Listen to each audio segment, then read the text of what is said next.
नमस्कार। मेरा पूरा देश सुन रहा है। राष्ट्र की आवाज 130 करोड़ लोगों की एक ही आवाज आपके साथ। मैं हूं सरफराज, मैं सरफराज सैफी। आज आपके साथ पाकिस्तान के कब्जे वाले कश्मीर की बात करना चाहता हूं, पीओके की बात करना चाहता हूं, पाकिस्तान को सावधान करना चाहता हूं। पीओके हमारा है, बार बार यह दोहराना चाहता हूं। पाकिस्तान के प्रधानमंत्री शहबाज शरीफ को यह बताना चाहता हूं, पीओके हमारा है, हिंदुस्तान का है।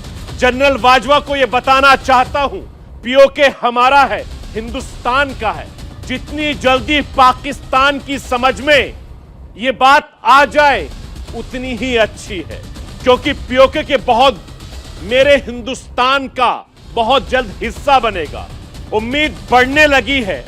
पीओके हमारा है का शोर अब पूरे हिंदुस्तान में बहुत तेजी से बढ़ने लगा है। पीओके हमारा है, यह शोर कैसे जम्मू कश्मीर की फिजा में अब खुलने लगा है। मैं आपको यह बताना चाहता हूं कि 27 सालों के बाद एक बार फिर जम्मू कश्मीर के विधानसभा क्षेत्रों की सीमाएं बदलने वाली हैं। परिसीमन आयोग की रिपोर्ट तैयार है। बड़ा बदलाव बस होने वाला है। पीओके वाले विधायक जी बहुत जल्द कैसे हमें पीओके वाले विधायकों के बारे में सुनने को मिल सकता है, यह भी मैं आपको बताऊंगा। बात करूंगा श्रीलंका की, जो कि श्रीलंका में आग लगी है। राजपक्षे सरकार की आर्थिक नीतियों से नाराज लोगों का गुस्सा 7वें आसमान पर है। प्रधानमंत्री के घर को आग के हवाले कर चुके हैं। आंदोलनकारी लगातार प्रधानमंत्री अपनी जान बचाने के लिए इधर उधर छिपते फिर रहे हैं। सत्ता दल के विधायक, नेता, सांसद को नाराज आंदोलनकारियों ने जान से मार दिया। कुछ को पीटा है, कुछ छोड़कर भाग गए हैं। हालात यह है कि राजपक्षे सरकार का गलत नीतियों ने देश को इस हाल में लाकर खड़ा कर दिया है, यानी श्रीलंका को। और श्रीलंका के मौजूदा हालात क्या हैं, यह मैं आपको बताऊंगा। दुनिया की आवाज को मैं अपने देश के कोने कोने तक पहुंचाता हूं, और देश के कोने कोने की आवाज को मैं दिल्ली तक पहुंचाता हूं। नेताओं की आवाज को मैं आम लोगों तक पहुंचाता हूं, और आम लोगों की आवाज को मैं हुक्मरानों तक पहुंचाता हूं।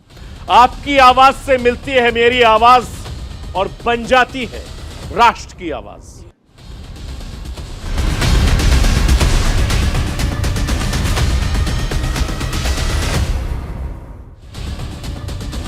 पीओके हमारा है, अब यह नारा बुलंद होने लगा है।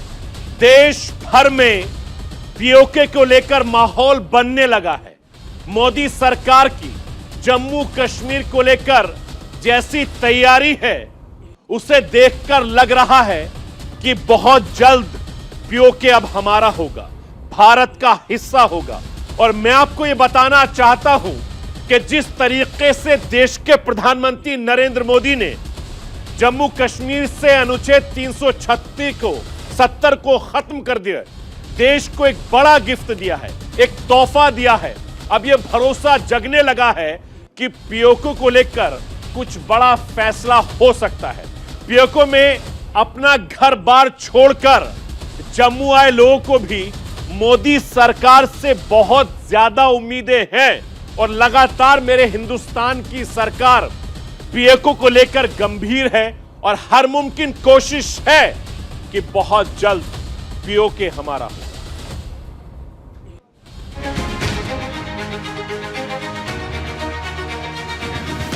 जम्मू में शान से लहराता तिरंगा संदेश दे रहा है कि भारत अपनी जमीन, अपने घरों को नहीं भूला है।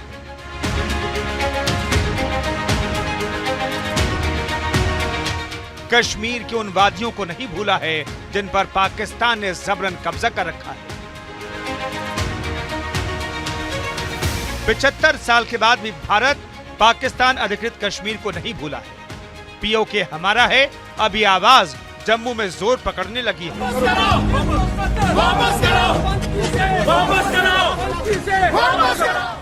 पाकिस्तान से हम पीओके लेकर रहेंगे। अब ये मांग जम्मू की फिजाओं में बुलंदी के साथ उठने लगी है। तो हो ही रहा है पाजी, कहाँ दूर है हम, काहे को चिंता करते हो।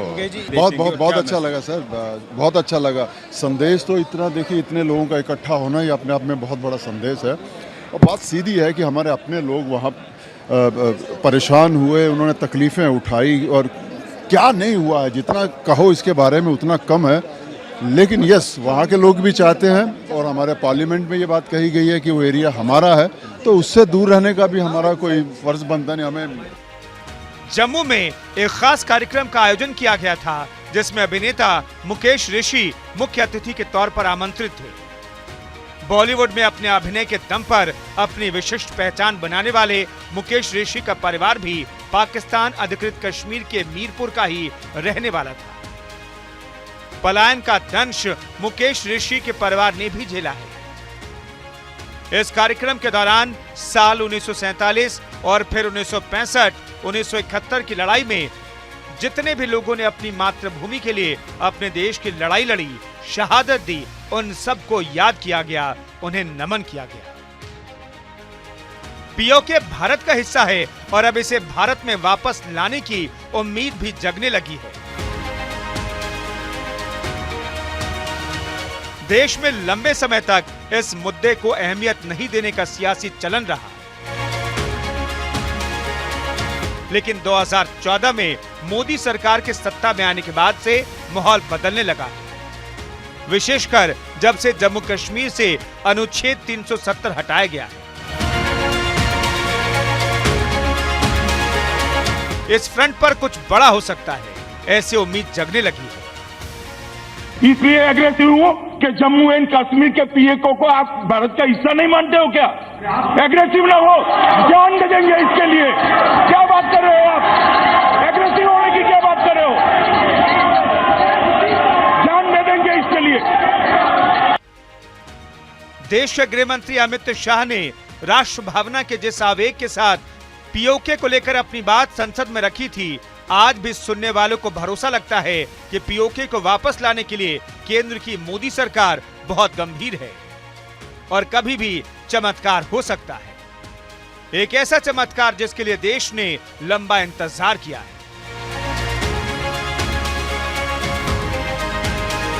साल 1947 में पाकिस्तान से हुई लड़ाई के बाद कश्मीर दो हिस्सों में बंट गया था। कश्मीर का जो हिस्सा भारत के पास रहा, वो जम्मू कश्मीर के नाम से भारत का एक सूबा हो गया।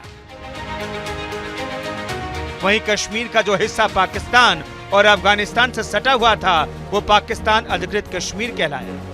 पाकिस्तान ने पाक अधिकृत कश्मीर के प्रशासन को ठीक से चलाने के लिए इसे दो भागों में बांट दिया है, गिलगित बाल्टिस्तान और आजाद कश्मीर। आजाद कश्मीर में कुछ हिस्सा जम्मू का भी शामिल है। इसलिए भारत में रहने वाले इस हिस्से के लोग इसे पाक अधिकृत जम्मू कश्मीर यानी POJK भी कहते हैं। भारत इस पूरे हिस्से को अपना मानता है। पाकिस्तान आजाद कश्मीर को गुलाम कश्मीर मानता है और इसकी आजादी की तैयारी में जुटा है। साल 1947 के बाद से जो गलती तत्कालीन सरकारों की तरफ से की गई, उसमें सुधार करना चाहता है। साल 1947 में भारत की स्वतंत्रता के समय अंग्रेजों ने रियासतों पर अपना दावा छोड़ दिया और उन्हें भारत या पाकिस्तान में शामिल होने या स्वतंत्र रहने के विकल्पों पर फैसला लेने की आजादी दे दी। जम्मू कश्मीर के महाराजा हरि सिंह ने भारत और पाकिस्तान किसी को नहीं चुना। जम्मू और कश्मीर को एक स्वतंत्र संप्रभुत्व वाला देश बनाना तय किया, लेकिन जम्मू और कश्मीर में मुस्लिमों की बाहुल्यता होने की वजह से माहौल बिगड़ता चला गया। 21 अक्टूबर 1947 को पाकिस्तान समर्थित कबीलाइयों ने विद्रोह शुरू कर दिया। अतिक्रमणकारियों ने पुंछ जिले को कब्जे में ले लिया। मुजफ्फराबाद और बारामूला के शहरों पर कब्जा कर लिया और राज्य की राजधानी श्रीनगर से उत्तर पश्चिम में 20 मील दूर तक पहुंच गए। तब जाकर 24 अक्टूबर 1947 को महाराजा हरि सिंह ने भारत से मदद की गुहार लगाई। भारत ने शर्त सामने रखी, भारत तभी मदद करेगा जब राजा उसके साथ instruments of accession of Jammu and Kashmir to India पर अपने हस्ताक्षर करेंगे। आखिरकार 26 अक्टूबर 1947 को महाराजा हरि सिंह ने इंस्ट्रूमेंट ऑफ एक्सटेंशन पर साइन कर दिए। समझौते के बाद भारतीय सैनिकों को तुरंत श्रीनगर ले जाया गया। इसके बाद पाकिस्तान की सेना खुलकर भारत के साथ लड़ने लगी। इसी लड़ाई के दरमियान दोनों देशों के बीच यथास्थिति बनाए रखने के लिए समझौता हो गया और जो जिले पाकिस्तान ने हथियाए थे वे उसके पास ही रह गए। इन्हीं हथियाए गए जिलों को पाकिस्तान अधिकृत कश्मीर यानी पीओके कहा जाता है। इस पूरी कहानी में कई पेचीदे मसले हैं। सभी संबंधित पक्षों की अपनी अपनी दलीलें हैं जो इस विवाद के कायम रहने की वजह बनते रहे हैं। लेकिन अब लंबा वक्त गुजर गया है। भारत अब इसे और लंबा खींचने के मूड में बिल्कुल नहीं है। गिलगित बाल्टिस्तान से अलग पाकिस्तान के कब्जे वाले कश्मीर के दक्षिणी हिस्से में 8 जिले हैं। नीलम घाटी, मीरपुर, भीमबार, कोटली, मुजफ्फराबाद, बाग, रावलकोट और सुधनोटी। इस हिस्से से पलायन कर भारत पहुंचे लोगों की यादों में पीओके की वादियां अभी भी बसी हैं। हर हाल में ये लोग अब पीओके को भारत का हिस्सा बनाना चाहते हैं। केंद्र सरकार ने संकेत दिए हैं, सरकार अपनी तैयारियों में जुटी है, तो लोग भी खासे उत्साहित हैं। मानने लगे हैं जल्द ही जम्मू से मीरपुर तक सीधी ट्रेन जाएगी। Bureau report, news India. तो पीओके को लेकर लगातार आवाज उठ रही है और जिस तरीके से जम्मू कश्मीर में पीओके को लेकर आवाज उठी, देश की संसद में आवाज उठी, उसको लेकर बहुत तेजी से अब पीओके में भी आवाज उठने लगी है। मेरे साथ बहुत ही खास मेहमान इस समय जुड़ चुके हैं। मुकेश ऋषि साहब, आप जाने माने फिल्मी एक्टर हैं और जिस तरीके से पीओके को लेकर उन्होंने आवाज उठाई, आवाज बुलंद की है, सबसे पहले मुकेश जी मैं आपको मुबारकबाद देता हूं। और जिस तरीके से आप और आपकी पूरी टीम पीओके को लेकर आवाज उठा रही है, किस तरीके से आप देख रहे हैं और कितनी खुशी आपको मिल रही है, क्योंकि आप खुद जम्मू कश्मीर के रहने वाले हैं। नमस्कार आप सबको। और मुझे बेहद खुशी है इस बात की कि मैं इस प्रोग्राम का हिस्सा बना, क्योंकि पीओके की जो बातें हैं ये हम आज से नहीं पिछले 30-35 साल से सुन रहे हैं। बिल्कुल। और मेरे आसपास जो लोग हैं, जो मेरे रिश्तेदार हैं, जो मेरे दोस्त हैं, उनकी बहुत सी फैमिलीज के साथ ऐसा हुआ है, वो लोग वहां से आए हैं। तो कहानी मेरे लिए नई नहीं थी। अगर कुछ नया था तो ये था कि अब हम इसके बारे में सोच रहे हैं, हमारी सरकार इसके बारे में कुछ सोच रही है। और यही एक रीजन था जो मैं जम्मू पहुंचा। जब मुझे बताया गया कि इस तरह की बात है तो मैंने कहा कि मुझे अच्छा लगेगा अगर अब मैं इसका हिस्सा बनता हूं। तो इसीलिए मैं जम्मू गया था और जब वहां मिला, लोगों से मिला, सारा प्रोग्राम देखा मैंने, बहुत से लोग आए हुए थे। और पहली बार ऐसा लगा कि जैसे जितने भी लोग सामने बैठे हैं एक ही बोट में सवार हैं, सबकी मुश्किलें एक जैसी हैं। लेकिन इस प्रोग्राम ने मौका दिया सबको मिलने का, क्योंकि बहुत से लोग दूसरी स्टेट से भी आए थे, हरियाणा से भी आए थे और बाकी और स्टेट से भी आए थे। वो जब मिले होंगे तो उनके कितने जख्म ताजा हुए होंगे, ये तो बस सोचने की बात। बिल्कुल। मुकेश ऋषि जी, देश के प्रधानमंत्री नरेंद्र मोदी और हमारे देश की सरकार जिस तरीके से जम्मू कश्मीर को लेकर स्टैंड कर रही है, आप इसको किस तरीके से देख रहे हैं और आपको अब कितनी उम्मीद जग रही है? मुझे लगता है बहुत अच्छी बात है।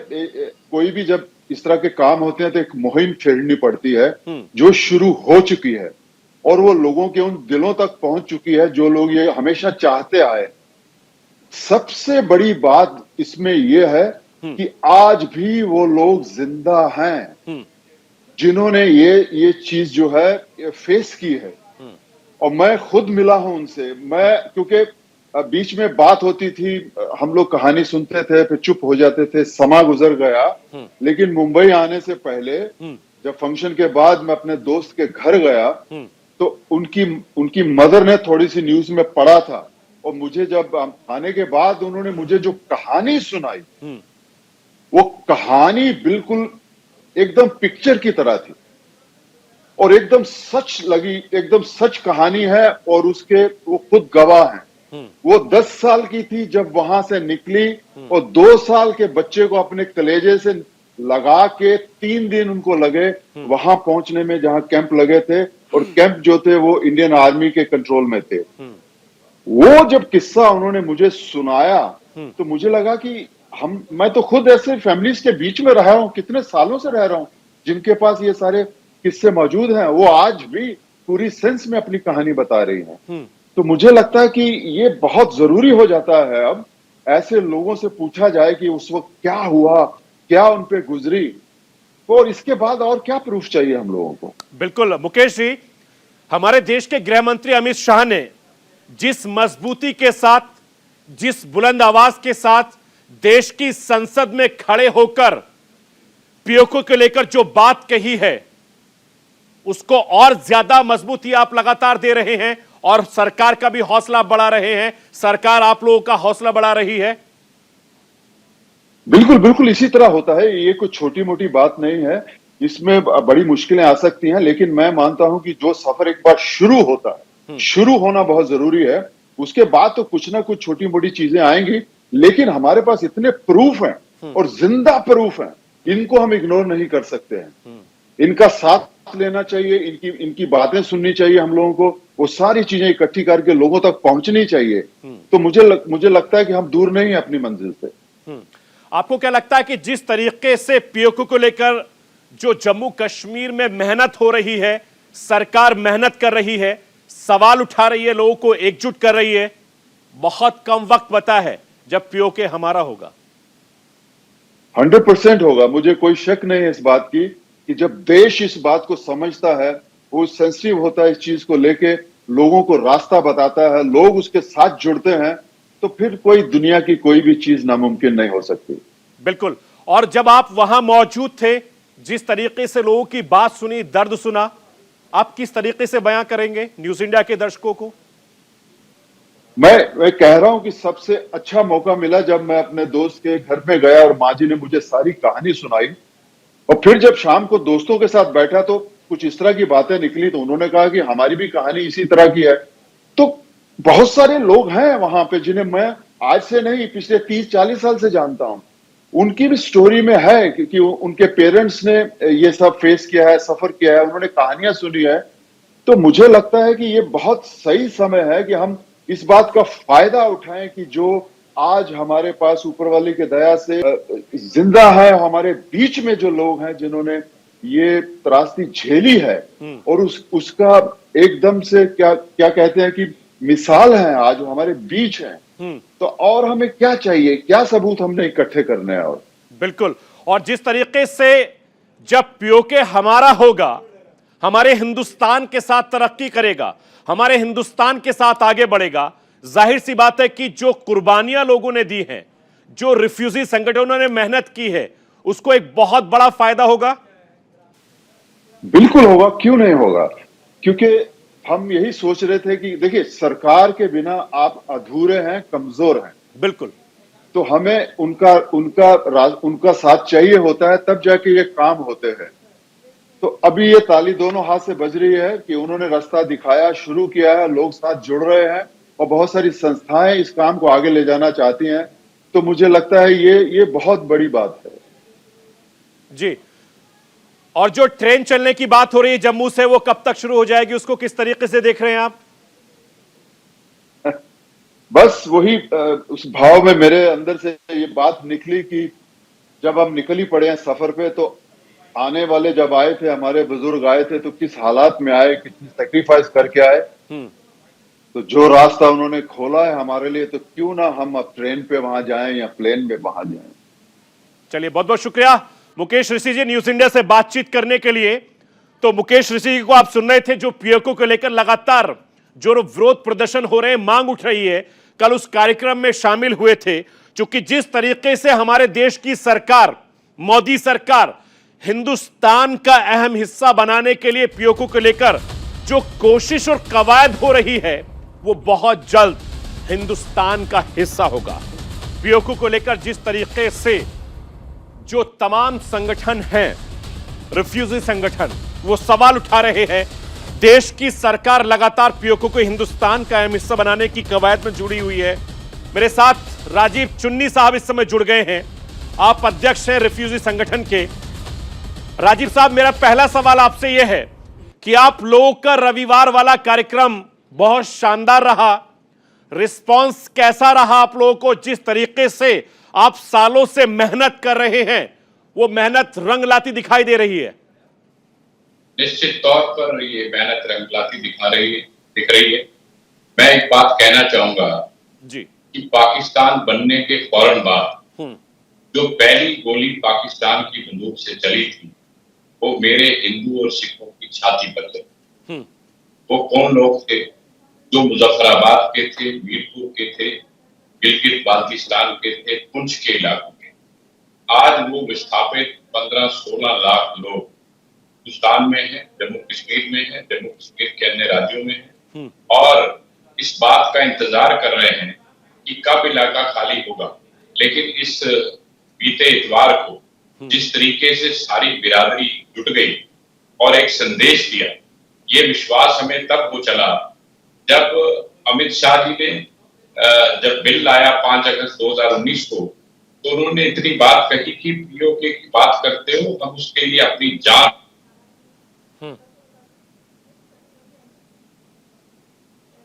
खाली काम की बात नहीं करेगी जैसे 1994 में हुआ जी। कि हमने एक रेजोल्यूशन पास कर दिया और लोगों को कहा कि हमारा काम हो गया। ऐसे होना नहीं। मुझे पूरा विश्वास है कि निश्चित तौर पर अब पाकिस्तान की हालत इतनी खराब है कि हमने जब 370 हटाया तो पाकिस्तान ने क्या कर लिया सिवाय इसके, तो अपनी जगह बयान देता रहा। तो एक वन फाइन मार्निंग ये होगा कि हम लोग मीरपुर में होंगे, मीरपुर से आए हैं, हम लोग मुजफ्फराबाद में होंगे, हम मुजफ्फराबाद से आए हैं, हम अपने घरों में गिलगित बाल्टिस्तान में होंगे। और निश्चित तौर पर मैं आपको बता रहा हूं, ये संकल्प हमारा नहीं है, ये संकल्प इस मोदी सरकार का भी है। और हमें विश्वास हो चला है जिस सफाई के साथ, जिस तरीके के साथ 370 को हटाया गया। जो लोग यहाँ कहते थे कि यहाँ भारत का झंडा उठाने वाला नहीं मिलेगा, यहाँ खून की नदियां बह जाएंगी, एक खून की बूंद तक नहीं निकली, इतनी शांति के साथ एक जान तक नहीं गई। बिल्कुल। तो मैं समझता हूं कि इसी तरह का काम पाक अधिकृत जम्मू कश्मीर में होगा। और पाकिस्तान को पता तब चलेगा जब सारे इलाके पर दोबारा हमारा कब्जा हो जाएगा और हम अखंड भारत बनाएंगे। मेरे बुजुर्ग, आज मैं तीसरी पीढ़ी में हूँ, मेरे आगे भी मेरे बच्चे हैं, चौथी पीढ़ी आ गई है। हम लोग इस बात का स्वप्न लेते रहे कि कब उस घर में वापस जाएंगे जहां मेरे बुजुर्ग पैदा हुए, वहां पढ़े, उन गलियों में खेले। तो वो स्वप्न हमारा कब पूरा होगा? बिल्कुल। तो राजीव मैं समझता हूं राजीव जी, जिस तरीके से लगातार आप और आपके पुरखे इस लड़ाई के लिए लड़ रहे हैं, आपने जो शहीद लोग हुए उनको भी श्रद्धांजलि दी, लेकिन जिस तरीके से मोदी सरकार के आने के बाद जो उम्मीद आपको जागी है, उसको आप किस नजरिए से देख रहे हैं? और खासकर तब जब देश के होम मिनिस्टर अमित शाह साहब ने कहा कि पीओके हमारा है और 1 इंच भी जमीन नहीं दे देंगे, जान दे देंगे। बिल्कुल ठीक बात है। और मैं आपको बता दूं, ये जो इकट्ठ हमने 8 मई 2022 को किया है, ये हम पहले भी कर सकते थे, 75 साल पहले भी समाज तैयार था। लेकिन समाज को लगता था कि एक खाली कागजी बातें हो रही है, खाना पूर्ति हो रही है, लेकिन कुछ कोई ठोस बात नहीं हो रही है। अब जब विश्वास हो चला है, जब हमने देखा कि सरकार जिस संकल्प को लेती है उसे पूरा करती है, तो निश्चित तौर पर मैं कह सकता हूं कि ये संकल्प पूरा होगा। लेकिन एक बात मैं आपके माध्यम से जरूर कहना चाहूंगा जी, कि हमारा स्वप्न है जल्द से जल्द उस इलाके को खाली कराया जाए। उसका कारण है, चलिए, सरकार इस पर काम कर रही है और आप लोगों ने जो आवाज उठाई है वो भी सरकार तक पहुंचेगी। इसीलिए राष्ट्र की आवाज में मैंने इस मुद्दे को जगह दी और मैं उम्मीद करता हूं कि आपकी मेहनत, हमारी मेहनत और सरकार की मेहनत जल्द, बहुत जल्द इसको आपका सफल बहुत धन्यवाद। आपने जगह दी, स्थान दिया और इस मुद्दे को उठाया। और मैं समझता हूं कि आप ही हैं जो एक माहौल बनाएंगे और सरकार को भी इसका एक सहारा मिलेगा कि हर तरफ से, हर जगह से आवाज आ रही है, लोगों से भी और आपके माध्यम से। धन्यवाद। बहुत बहुत शुक्रिया राजीव जी। और मेरा इसीलिए कार्यक्रम का नाम राष्ट्र की आवाज है कि जो राष्ट्र के ऐसे मुद्दे हैं जो राष्ट्र के लिए बहुत जरूरी हैं, उनको उठाना मेरा काम है। जम्मू कश्मीर में परिसीमन के बाद चुनाव करे जाने की तैयारियां जोरों शोरों से चल रही हैं। चुनाव तो हिंदुस्तान के सूबे में होंगे, लेकिन इसका असर पड़ोसी मुल्क पाकिस्तान पे पड़ेगा, क्योंकि मेरे हिंदुस्तान में पीओके की घर वापसी का नारा लगातार बुलंद हो रहा है। घाटी का हर वासी लोकतंत्र में अपने हक की आवाज बुलंद कर रहा है। और मैं आपको यह बताना चाहता हूं कि परिसीमन के जरिए हिंदुस्तान ने पाकिस्तान पर जो करहारा प्रहार किया है, चोट करने की तैयारी कर ली है, पाकिस्तान अधिकृत कश्मीर तक लोकतंत्र की बयार पहुंचने का इरादा भारत ने और ज्यादा पक्का कर लिया है। और जिस तरह की खबरें मिल रही हैं, वो दिन दूर नहीं जब हिंदुस्तान का हिस्सा पीओके होगा और जम्मू कश्मीर में जो विधानसभा चुनाव आने वाले हैं, उसको लेकर नई सरकार की नई रणनीति भी तैयार होगी।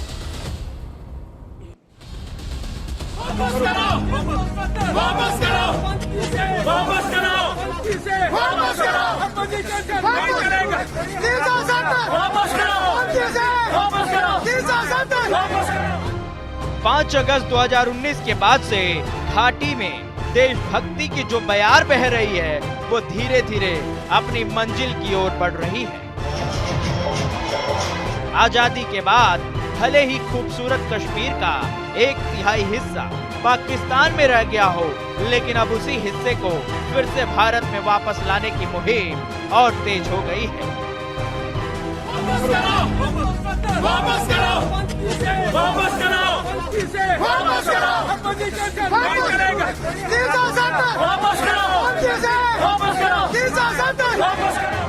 पाकिस्तान अधिकृत कश्मीर को फिर से भारत में शामिल कराने के लिए जम्मू में स्थानीय लोगों ने बड़ा प्रदर्शन किया और सरकार से पीओके को भारत में लाने की मांग की।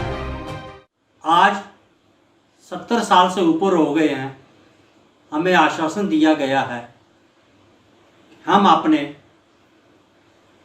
घर वापस जाएंगे। और सोने की लंका कहलाने वाला श्रीलंका आज बदहाल है। सोने की लंका कहलाने वाला श्रीलंका जल रहा है। श्रीलंका के प्रधानमंत्री के घर को लेकर आंदोलनकारियों ने आग के हवाले कर दिया है। श्रीलंका के प्रधानमंत्री अपनी जान छिपाने के लिए इधर उधर छिपते फिर रहे हैं। सत्ताधारी दल के एक सांसद को नाराज श्रीलंकाई प्रदर्शनकारियों ने जान से मार दिया। राजपक्षे सरकार के मंत्री जान बचाने के लिए राजधानी कोलंबो से भाग रहे हैं। और मैं आपको यह बताना चाहता हूं कि राजपक्षे सरकार की गलत आर्थिक नीतियों की वजह से बदहाल हो गया श्रीलंका। श्रीलंका 1948 में आजाद हुआ। 1948 के बाद से लगातार विकास की राह पर आगे बढ़ता गया। आज श्रीलंका की हालत बहुत ज्यादा नाजुक है, क्योंकि श्रीलंका सबसे पहले गंभीर आर्थिक संकट से जूझ रहा है। श्रीलंकाई आवाम से पूछिए कि इस परेशानी के लिए कसूरवार कौन है, जिम्मेदार कौन है। श्रीलंका का बच्चा बच्चा इसका जवाब देगा। वहां की सरकार, राजपक्षे परिवार। और मैं आपको यह बताना चाहता हूं कि राजपक्षे परिवार 9 दशक पहले सियासत की पहली सीढ़ी पर चढ़ी थी। राजपक्षे परिवार के एक सदस्य सबसे पहले सरपंच बना। आज पूरा का पूरा राजपक्षे परिवार का कुनबा सियासत के हर बड़े पद पर बैठा है। पार्षद से शुरू हुआ सियासी सफर राष्ट्रपति तक पहुंच गया है। और इसीलिए परिवारवाद की वजह से आज श्रीलंका के पास कटोरा है, कटोरा। मैं वापस कहता हूं, गौर से सुनना कि सियासी परिवार की सियासत ने श्रीलंका को कंगाल कर दिया और हालत इतने बदतर हो गए कि श्रीलंका में दाने दाने के लिए लोग मोहताज हुए।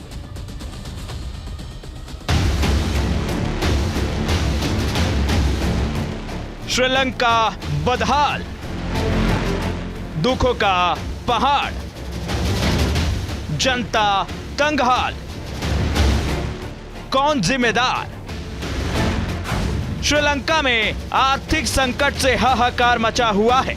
लोगों के आक्रोश से सड़कें, गलियां और दरिया जल रहा है। अगर कोई श्रीलंकाई आवाम से पूछे इसके लिए कौन कसूरवार है, तो श्रीलंका का बच्चा बच्चा इसका जवाब दे सकता है, राजपक्षे परिवार।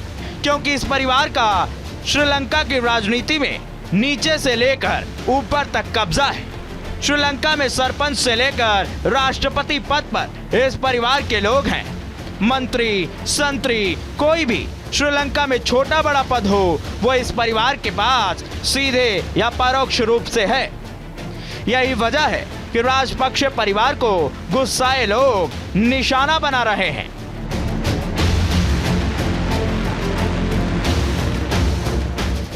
आपको सिलसिलेवार तरीके से बताते हैं कि कैसे राजपक्षे परिवार ने एक तरह से श्रीलंका में अहम पदों पर कब्जा करके पूरे देश को अपना गुलाम बना लिया है। श्रीलंका में गोटबाया राजपक्षे राष्ट्रपति हैं और महिंदा राजपक्षे कुछ घंटे पहले तक प्रधानमंत्री थे। हालांकि वो अब इस्तीफा दे चुके हैं। ऐसे में श्रीलंका की सरकार में राजपक्षे परिवार का कब्जा रहा। ये वही राजपक्षे परिवार है जिसने करीब 9 दशक पहले सियासत की पहली सीढ़ी चढ़ी थी, लेकिन अब टॉप पर है। राजपक्षे फैमिली हम्बनटोटा से ताल्लुक रखती है। इसी परिवार के डॉन डेविड राजपक्षे पहली बार सरपंच बने। डॉन डेविड राजपक्षे के बेटे जॉन मैथ्यू राजपक्षे 1936 में सियासत में आए। हम्बनटोटा जिले से राज्य परिषद के लिए चुने गए। 1945 में उनके भाई डॉन एल्विन राजपक्षे परिषद का चुनाव जीते। 1947 में पहली बार राजपक्षे परिवार संसदीय चुनाव जीते। हम्बनटोटा जिले के 2 सीटों पर राजपक्षे परिवार का कब्जा।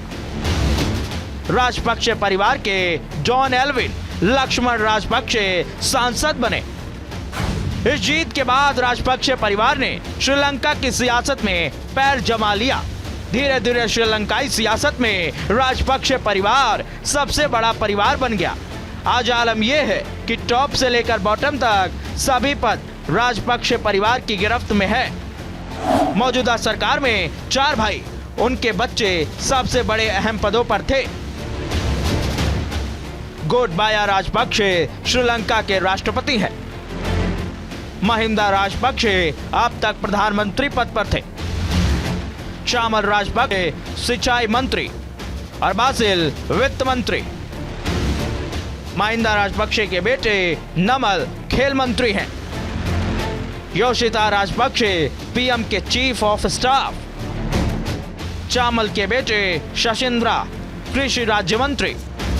महिंदा राजपक्षे का भांजा निपुर रड़ावका राज्य मंत्री है।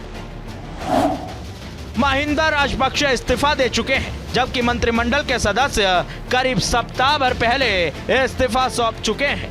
लेकिन जिस तरह के हालात श्रीलंका में बने हुए हैं, विपक्ष से लेकर आम जनता सभी राष्ट्रपति गोटबाया राजपक्षे से कुर्सी छोड़ने को कह रहे हैं। ऐसे में राष्ट्रपति गोटबाया के सफर के बारे में आपको बताते हैं। सेना से सियासत तक सफर। 1971 से 1991 तक श्रीलंकाई सेना में रहे। 2005 से 2015 तक मिनिस्ट्री ऑफ डिफेंस सेक्रेटरी थे और इसी अंतराल में अर्बन डेवलपमेंट में सेक्रेटरी रहे। 2019 में चुनाव जीतकर राष्ट्रपति बने। गोटबाया मूल रूप से सैनिक रहे हैं, जिन्हें लिट्टे उग्रवादियों के सफाए का श्रेय दिया जाता है। उन्होंने कोलंबो के आनंद कॉलेज से सेकेंडरी एजुकेशन पूरा करने के बाद 1971 में श्रीलंकाई आर्मी ज्वाइन की। आर्मी में सर्विस के दौरान गोटबाया ने यूनिवर्सिटी ऑफ मद्रास से डिफेंस स्टडीज में मास्टर डिग्री ली और भारत, अमेरिका और पाकिस्तान में एडवांस मिलिट्री ट्रेनिंग ली। लिट्टे का आतंक श्रीलंका में जब चरम पर था तब गोटबाया राजपक्षे ने लिट्टे का सफाया करने के लिए स्ट्रैटेजी बनाई और धीरे धीरे लिट्टे का पूरी तरह से सफाया कर दिया गया। गोटबाया राजपक्षे भले ही राष्ट्रपति बन गए, लेकिन उनके बड़े भाई महिंदा राजपक्षे का सियासत में सिक्का चलता था। महिंदा राजपक्षे का सियासी सफर 2004 में पहली बार प्रधानमंत्री बने, 2005 में पहली बार राष्ट्रपति चुने गए, 2010 में दूसरा कार्यकाल मिला, 2019 में अपने भाई की सरकार में प्रधानमंत्री बने। राजपक्षे परिवार का फिलहाल श्रीलंका की सियासत पर पूरी तरह से कब्जा है। विपक्षी पार्टियों के पास राजपक्षे परिवार का कोई तोड़ नहीं है। हालांकि इस परिवार पर करप्शन के खूब आरोप लग चुके हैं। 2004 में हिंद महासागर में सुनामी आई थी, जिसके बाद श्रीलंका को दुनिया के कई देशों से आर्थिक मदद मिली। सत्ता से सिंहासन पर जब राजपक्षे परिवार पहुंचा, उसके बाद सुनामी में मदद के आए पैसे को भ्रष्ट तरीके से खा जाने के आरोप लगे। यही नहीं, 2009 में लिट्टे के खिलाफ अभियान के दौरान सैन्य अभियान चलाने के लिए हथियारों की खरीद में भी राजपक्षे परिवार पर भ्रष्टाचार के आरोप लगे। लिट्टे पर खूनी जीत के बाद पूरा देश जातीय रूप से बंट गया। राजपक्षे सरकार पर लिट्टे के खिलाफ अभियान के अंतिम चरण में मई 2009 में मानवता के खिलाफ अपराध के आरोप लगे हैं। महिंदा राजपक्षे साल 2004 में पहली बार बहुत कम बहुमत से प्रधानमंत्री बने थे। उन्होंने रानिल विक्रमसिंघे को हराया था। महिंदा राजपक्षे पर आरोप है कि अपनी कुर्सी को बचाने के लिए कई चालें चली और प्रदर्शनकारियों पर हमले भी करवाए, लेकिन आखिरकार ये सब बेकार रहा और उन्हें जाना पड़ा। Bureau report, news India.